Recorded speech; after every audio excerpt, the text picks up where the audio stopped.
Bismillah ve salatu ve selamu ala Resulillah ve ala alihi ve sahbihi ve men vala. Muhammed ibn İsmail el-Bukhari rahmetullahi aleyhinin Sahih Bukhari namlı kitabıda bugün 116. ve 17. numaralı hadisini okuyumuz. Bu hadis ilim babıda toxtulgan. Bu ilim babıda toxtulup es-semeru fil ilm deydi. Undaqda semer degan kelime Araplarda aynı vaqtida keçidagi söhbət, keçidagi paranlar qartılgan. Bu yerdik mənisi hem keçide uykusuz halatda, bidar halatda ilim o'qish, ilim muzokara qilish haqida deydi. Kechida uxlamay ilim orqali tunisi bo'lamdi, bo'lmamdi degan mazmun bu yerda qayd qilingan, maqsad qilingan. Bu 116 numaralı bu hadisda bizga Said ibn G'ufayr hadis so'zlab bergan edi deydi İmam Buxoriy rahmatullohi alayh. Bu kishining tarjimasi o'tgan İmam Buxoriyning ustozlaridan. Bu kishi deydi, "Menga Lays hadis so'zlab bergan edi" deydi. Lays ibn Sa'd şu. Bu kishi deydi, "Menga Abdurrahman ibn Xolid hadis so'zlab bergan edi" deydi. Abdurrahman ibn Xolid ayni vaqtdagi Misrning Umayyilar zamonasidagi amiri bo'ladi. Amir bo'lsa, buning amirlar olim, muhaddislardan tashkil qilingan. Bu Hisham ibn Abdülmelik'ninki Mısır kurgan aynı vaktdeki valisi. İbn Sa'd rahmetullahi aleyh mesela bu çok büyük tarihçi. Bu adam 118 yılları Mısır vali bolgan deb hatırlaptı. Hem de ulamalar bu kişiye baha vergen vaxtida İmam Zuhri rahmetullahi aleyh'den mesela bu kişiye azırqı 200'dek yak 300'dek hadis rivayet qilgan. İmam Lays bunun hadis rivayet qilgan debdi. Hem de bu adamı sahabalarga tutası gerek tabiinlarga. Çünkü en çoğu babası Ömer ibn Hattab bilan birga Baytul Maqdisning hozir Falastindagi fatisiga, ishg'oliyatiga, fatih harakatiga qatnashgan bir jangovar mujohidlardan. Yani bu kishiga baho berganlar hadis ilmida mazmut, hadis ilmida nayt yaxshi, solih odam deb sifatlangan. Bu kishi 127-yili o'lib ketgan. Bu kişinin hadislerini İmam Buxoriy, İmam Muslim, İmam Tirmizi, İmam Nesai qatarlıq bu alimlar rivayet qilgan. Şunda bir vali turib, amir turib, çoğun bir şəhərninki, çoğun bir ülkününki, yani ilimdinmi özüge layık nasibisini tapqan ekan bu kişi. Bu ügünüşki tegishlik bir ülgilik şəxs bu cəhətdə. Bu kişi İbn Şahab'dan hadis rivayet qılıbatdı. Muhammed ibn Muslim ibn Şahab az-Zuhri şu ne çıxatıb ötdi. Bu kişi hem de Salim'din. Bu Abdullah ibn Ömer'ninki oğlu bolu demde. Bu Salim diyen. Bu kişinin tercümanım öktü. Ve Ebu Bekir ibn Süleyman ibn Ebi Hasmadin. Bu işkili ise şu Abdullah ibn Ömer'den rivayet kılgan bu işkili. Salim bilen Ebu Bekir diyen kişi. Bu mu Ömer ibn Hattab'ninki cemaatidin. Özü Kureyş kabilesi Beni Adi. Yani edevi cemaatidin boludu bola. Bu kişininki ismini Abdullah ibn Huzeyb idi deyilip de ismini yani ıhtılap var bu yerde.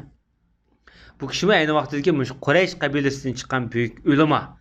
Ebu Hureyre, Said ibn Zeyd qatarlıq sahabalarda o'qigan, Abdullah ibn Ömer de o'qigan, ondan başqa. İmam Zuhri'li ustadı şagird bo'ladi bu odamniki. İbn Hibban degan hadis olimi bu odamning ishonchlik edi deb sifatlat bergan ekan. Ondan başqa hamda bular da'vatida Salim bilan bu Abu Bakr haqiqatan Abdullah ibn Ömer radiyallahu anhu mundaq degan idi debdi. Bizga payg'ambar alayhissalatu vesselam hayotining oxirgi bosqichlarida bir xutban namoz o'qib bergan edi deydi payg'ambarimiz. Payg'ambarimiz salomni berib, o'rnidan qo'pab mundaq dedi. Payg'ambarimiz shu namoz xutbani o'qib bo'lgandan keyin xitob qilyapti. Endi bu xitob qilishi, bu ilm ma'rifat to'g'riliq so'zlishi bu yerda xutbandan keyin uxlamay müşten ilim muzakara qilish bo'ldi deganga dalil isbot shaklida bu hadisni İmam Buxoriy bu yerda dalil sübtid bayon qilmoqchi. Bu hadisda payg'ambar alayhisolatu vasallam shunaqa debdi. Bugungi bu kechiga qaranglar, ko'rib boqinglar bugungi kechini dedi. Ya'ni bilib olinglar demoqchi-da. Qarab olinglar bu kechiga. Ya'ni bugundan boshlab demoqchi payg'ambarimiz. Bugundan boshlab demoqchi 100 yildan keyin kun yasalgan vaqtida yer yüzüde bir mi adam kalmaydı bugünkü yer şahardaki adamlar içinden bir mi adam kalmaydı demekçi. Mesela şu kız tuğulgan adam olsa 101 yaş içmeydi o demekçi. Bugün yaki yer şaharda yaşavatkan adamların hemmisi yani 100 yıldan keyin pak yo'qolib ketdi, o'lib ketdi demekçi. Yani bu arkalık Peygamber sallallahu aleyhi ve sellem bu ümmetninki burunqi ümmetlerninki ömürge okşaş uzun ömür ko'rmaydiganligiga bir tushunch berish bilan birga Peygamber sallallahu aleyhi ve sellem undan boshqa şu qiyomatga bo'lgan bir izlenish, ölümden qo'rqish mushtarabni aks etgan bir tema bo'lishi kerak bu. Yani bu hadis qarta ulamalar hamda nurg'un tushunchalarda bo'lgan. Qaysi nuqtadan degan vaqtida masalan İsa alayhissalom, Xizr, Iblis qatorliqlar bu hadis doirasiga kiramdi, kirmamdi degan. Da bir qism ulamalar. Ulamalar umuman bular kirmaydi degan. Bular mesela İsa alayhissalom bilan iblisni kirmaydi deb qaragan. Chunki bular ziminda emas. Payg'ambar sallam bu yerda ziminda dedi degan. Ba'zilar bu iblis degan bu odam tipidan emas, inson tipidan emas, chunki bu doira kirmaydi ziminda bo'lsa-mu deb bu tavil bu tushunchani bergan. Hatta bu hadisda bir qism olimlar Xizrning yo'qligiga dalil isbot shaklida ko'rsatgan. Xizrmi bir odam bo'lgan ekan, bu mushu hadis orqali bu 100 yildan keyin agar shu davrda bo'lib qolgan bo'lsa-mu, biri payg'ambarimizning zamonida payg'ambarimizning qishga kelib ko'rishi muqarrar agar bo'lib qolsa.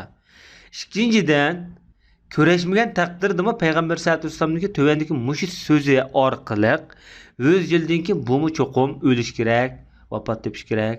Shuning uchun Xizr yo'q degan tushuncha kelgan. Endi bu 117-numurliq bu hadismi yuqorqi hadis bilan mazmun jihatda bog'lanishchan. Bumi hamda mush kechida ilm o'qish, ilm o'rganish haqidagi mazmun bayon qilingan. Shu jihatdan bu ikki hadis bir bobniki ostiga yig'inchoqlangan. Bu 117-numurliq bu hadisda İmam Buxoriy rahmatullohi alayhi bizga odam hadis so'zlab bergan edi deydi. Bu kishi deydi bizga Shu'ba hadis so'zlab bergan edi deydi. Bu kishi bizga Hakam hadis so'zlab bergan edi deydi. Odam va Shu'baninki tarjimali o'tdi. Endi Hakamga kelsak, Hakam bu yerda İmam Buxoriyniki 3-ravisi bo'ldi. Hakamning asl ismi Hakam ibn Utayba degan bo'ldi. Hakam ibn Utayba degan bo'ldi. Bu kishi Abu Abdullah kunyasi bilan mashhur bo'lgan islom tarixida. Ulamalar bu kishi baho bergan vaqtida Kufininki ayni vaqtdagi faqihsi, shenjilik odam edi deb shunaqa degan. Shu'ba bu kishiniki shogirdlar bo'ldi. O'zini obid, taqvo, shenjilik, sunnatga amal qiladigan, bu odam bo'lib 114-yili o'lib ketganligi xotirlangan bu odamning. Bu zat deydimda bu yerda men Said ibn Jubayrdan mundaq deganligini angladim deydi. Said ibn Jubayr mashhur olim bu tabiin. Bu Hajjajninki davrida yashagan Hajjajninki nima bilan qilich bilan o'ldirilgan. Tarjimali o'tdi. Bu kishi Abdullah ibn Abbosni rivoyat qilyapti. Abdullah ibn Abbos payg'ambarimizning nevri inisi. Bu zat deydi, bir kuni men Hammam Meymuna binti Harisning uyida qo'nib qoldim. Bu ayol payg'ambar alayhisolatu vasallamning ayoli edi deydi. Meymuna Abdullah ibn Abbosninki onasining singlisi bo'ldi. Abbos bilan payg'ambar sallallohu alayhi vasallam bundaqda bu yerda baja ikkisi. Baja. Payg'ambar sallallohu alayhi vasallam shu kuni Meymunaning uyida qo'nadigan navbat ekan deydi. Shu kunisini udulab turib Abbas ibn Abdulmuttalibmi naytibek ilm xumar, zeki odam bo'lg'achqa o'g'ilni kirgizgan-ki Abdullah ibn Abbosni. Kirgizib Payg'ambar sallallohu alayhi vasallamga nayt adab axloq bilan muomala qilish bilan birga Rasulullohning shu kechidagi kashlik uydagi xos ibodatlarini ko'zitishga kirgizgan-ki Abbas ibn Abdulmuttalib. Bugun menga kirib sen ammoning uyida qo'nab Payg'ambar sallallohu alayhi vasallamning kechida qanday ibodatlarni qiladi, nima ish qiladi, shuni bizga debak degandek, masalan kechida ashyaga kirgizgan ekan. Bu bola tarbiyalashdagi muhim bir nuqta ama bir alloma bir solihni ko'rgan vaqtida shundan adab axloq qoida yo'lini o'rgatish uchun bolani shunga amra qilish shunday muhimlik chiqib turibdi bu yerda. Abbos bunayt bu yerda zirak bir zakiylik bol tarbiyalashda bir ulgulik dod ekanligini ko'rib olib bo'ldi bundan. Deganda Abdullah ibn Abbas mı şu uyga kirib yolg'onda uxlagan bo'la payg'ambar sallallohu alayhi vasallamningki kechlik ibodatlarini kuzatgan ekan bu. Şu amaliyot yolg'onda uxlagan bo'lib kecha hech uxlamay shu rasulullohni ko'zib chiqqan edi o kishi mazhab. Buning mana kichkinadan bir ilmga hirsmanligi bilinib turibdi bu yerdan. Shuningla payg'ambar alayhisolatu vassalam xuftan namozni o'qib bo'ldi. Ondan uysiga keldi masjiddan. Uyga kelib 4 rakat namoz o'qidi. Bu xuftandan keyin o'qiladigan sunnatda. Ba'zi 2 rakat, ba'zi 4 rakat o'qiydi payg'ambarimiz. Ondan yana uxladi, ondan o'rnidan qopdi. O'rnidan qopab shu jarayonning hammini ko'rsatyapti.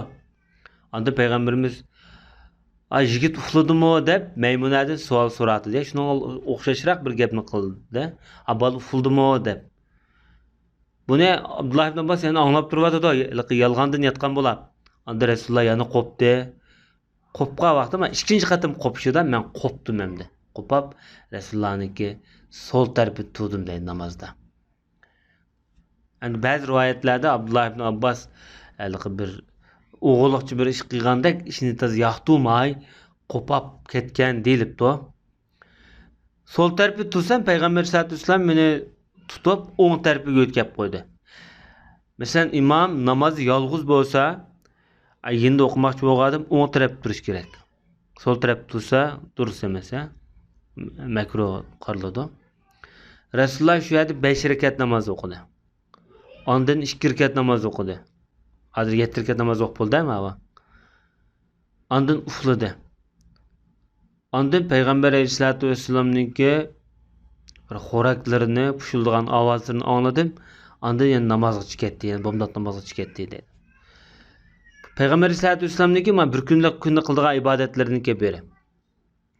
Shu kunda qilgan ibodatlardan biri. Yani bu yerda nima uchun payg'ambarimiz 5 rakat, 2 rakat namoz o'qigan deyishinglar mumkin. Payg'ambar sallallohu alayhi vasallam vitr namozini necha xil shaklda o'qigan. 5 rakat, 3 rakat, 1 rakat, 9 rakat, 11 rakat degandek. Mavi 7 rakat o'qigan shakli. Va sallallohu ala nabiyina Muhammad va ala alihi va sahbihi ajma'in.